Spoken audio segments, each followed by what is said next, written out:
So I've been all the way from, the most evil intent to the most beneficent. But in either case, I want to know. I wanted to know. I just want to know. I want someone in an official capacity to speak about it openly. Because whenever something happens, and like I said, I've learned an awful lot about human beings through this process. Because I insist that this is happening, that this is real, and that it's not normal. That there's something happening, there's something under the table going on that's not being talked about, and yet it's happening in broad daylight, visibly. It's affecting everybody. It's certainly, it's no longer the joy it used to be to go hiking in the mountains, to go outside to ride my bike.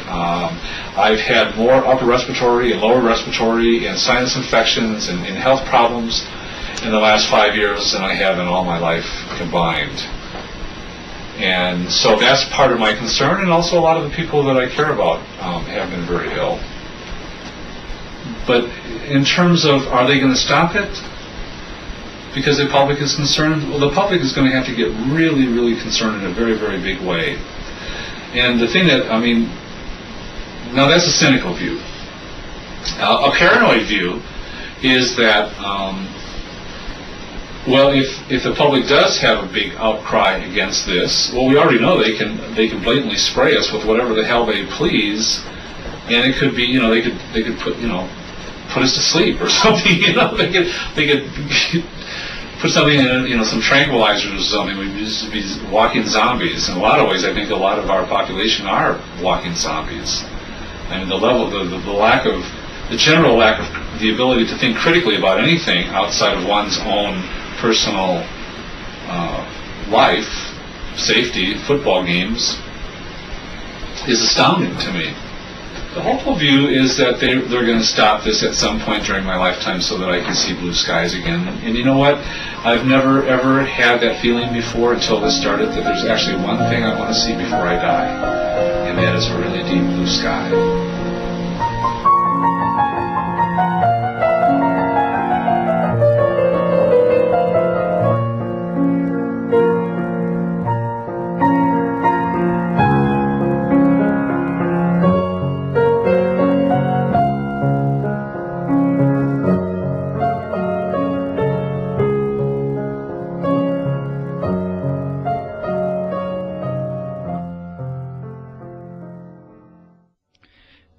The following is a transcribed interview between Clifford E. Carnicom and Gwen Scott, naturopathic doctor and former CNN broadcaster, recorded in February of 2004.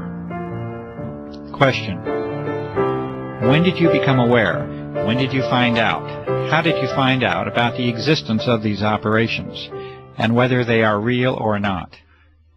Response: well, it's interesting, because I realized that if I had been any place else on the planet, I might not have noticed. And so I am wondering how I ended up in the catbird seat to actually observe this operations. As you know, I live in a very rural area, and when I first moved here, the air was pristine. We had deep, deep blue, azure skies, thousands of stars literally at night. Probably one of the least polluted air supplies in this United States, because New Mexico is a very rural state, very few people, very little industry. It's one of the things that drew me here. So here I was sitting, reading in front of a 5-foot by 5-foot bay window one day, and I see these jets. I assume they're jets. They're high and they're going fast, and they're not leaving the little 2-inch things that I'm used to seeing. They're leaving those huge plumes through the sky that spread out, and by 3 or 4 in the afternoon, it's foggy. It's so thick I can't see the mountain range. I can't see anything. And it's been continuous and ongoing ever since, to the degree now that the skies are so degraded that we never see deep blue skies anymore. Stars at night are hard to find. Everybody is getting accustomed to the pale blue, often white skies that we live with. But I see them going over, and I've taken hundreds of photographs showing this is not your normal contrail that should dissipate. Question: you notice a distinct change then from the 1990 era? Response: distinct is not the word. Dramatic, devastating. You can pick out any adjective you want. It is dramatically changed, the atmosphere. Dramatically. Yes, extremely distinct. Question. You live on Native American Indian land here. What is the sense of and the reaction of the Native American community to what is occurring? Well, it's interesting. I figured if anybody would pick up on it, it would be the Native Americans. And so I immediately went to friends of mine in the community and said, "Have you guys noticed?" And they are like, "Oh yes, we know absolutely what is going on." In fact, all 13 of the Pueblo governors had a meeting in secret to discuss it, what they would do. Would they come out and protest it openly? What would they do? And after this meeting, they determined the following things. No, they would not. That it was just another dumb thing the white guy was doing. And at that point, I don't think they understood the true significance. But now I think they do. But more importantly, that people wouldn't believe them. Or if they did believe them, would think it was only happening in this very confined space, and it really didn't affect them, and they were concerned for the gaming, that people wouldn't come to the casinos and things because they would think that just this area was experiencing it. So they voted unanimously to not say anything. Question. So even the Native American community did not show the level of independence or the level of assertiveness to make this an issue? Response. It was heartbreaking to me. But they're a little more philosophical, too. One of the medicine people that's a friend said to me, "You know, this has been prophesized. We call it the death winds. We always thought that it would be nuclear fallout. But maybe this is the death winds." They have a very skeptical view anyway of what the white man's intentions are. Comment. And with good cause. Response. And with good cause, and with history behind it. So, and they've also lost every battle, basically, they have fought that way. But I think as more and more of them get sick, and they are, there is maybe a wider awakening that this is really, really serious. Question. You have a background in the world of journalism, and specifically broadcast journalism. Can you talk a little bit about that background? And also the relationship of the media to what is occurring, what has failed, what has worked. Any efforts that you have made to motivate the media to involve themselves in this, to cover this issue? Response. Yes, well, you and I are friends now, so you know that I was in broadcasting for 30 years.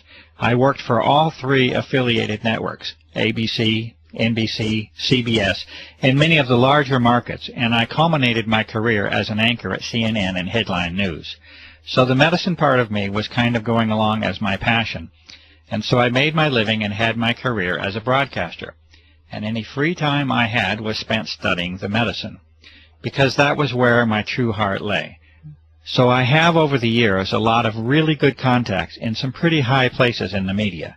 But I would imagine pretty much everybody watching this will know there has been dramatic changes in the media. Who owns the media? The quality of human now being attracted into the media. In other words, why are they there?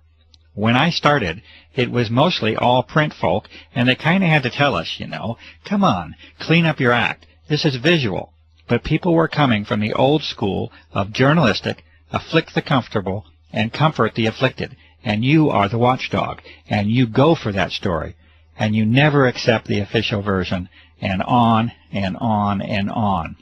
Most of the media and information we get now is owned by only 3 companies. When they deregulated, the FCC deregulated, they allowed these huge, like AOL, Time Warner, to gobble up. So you've got these large entities controlling all the information, whether it's film, radio, okay. So the complexion has changed, and I would say the kind of person drawn into it, when it became a place where you could make a really good living, and people would go, "Oh, I know you, you're so-and-so," it drew people with different agendas.